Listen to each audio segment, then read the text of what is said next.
Hi friends, இன்றைக்கி நம்ம கோவை சமையலில் வீட்டில் கார்ன் இருந்துச்சு அப்படின்னா மறக்காமல் இந்த கார்ன் மசாலா வந்து செஞ்சு பாருங்கள். ரொம்ப டேஸ்டியாக இருக்கும். அதுக்கு நான் வந்து ஒரு கார்ன் எடுத்துக்கிறேன். இந்த மாதிரி ரெண்டாக பிச்சுட்டு ஈஸியாக இருக்கும். ரெண்டாக பிச்சுக்கிட்டா இந்த மாதிரி நல்லா வந்து எல்லாத்தையும் பிச்சு எடுத்துக்கலாங்க. இப்போ கடாய் வச்சுட்டு தண்ணியும் தேவையான அளவு உப்பு சேர்த்துட்டு பிச்சு வச்சுருக்கக்கூடிய கார்னையும் நம்ம உள்ள ஆட் பண்ணிக்கலாங்க. ஒரு 10லேருந்து 15 நிமிஷம் நல்லா கொதிச்சு நல்லா வெந்து வருங்க.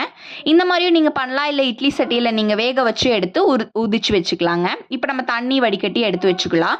இப்போ அதே கடாயில் எண்ணெய் சேர்த்துட்டு கொஞ்சமாக வந்து கடுகு வந்து போட்டு நல்லா பொரிஞ்சதுக்கு அப்புறமா பெரிய வெங்காயத்தை நல்லா நீலவாக்கில் கட் பண்ணி உள்ள ஆட் பண்ணி நல்லா வந்து பொன்னிறமாக வணக்கி விட்டுக்கலாம். இப்போ நம்ம நீலவாக்கில் கட் பண்ணி இருக்கக்கூடிய கேரட்டையும் நம்ம ஆட் பண்ணிக்கலாம். இந்த எண்ணெயில் தான் நம்ம வந்து கேரட்டை வந்து வேக வைக்க போகிறோம். ஸோ இப்போ தேவையான அளவு வந்து கொஞ்சமாக உப்பு சேர்த்துட்டு நல்லா வந்துட்டு வணக்கி விட்டுக்கோங்க. இப்போ நம்ம சில்லி ஃப்ளிக்ஸ் வந்து போட்டுக்கலாங்க. சேர்த்துட்டு நல்லா வந்து வணக்கி விட்டுக்கலாம். இப்போ நம்ம வேக வச்சுருக்கக்கூடிய கார்னையும் நம்ம உள்ள ஆட் பண்ணிக்கலாம்.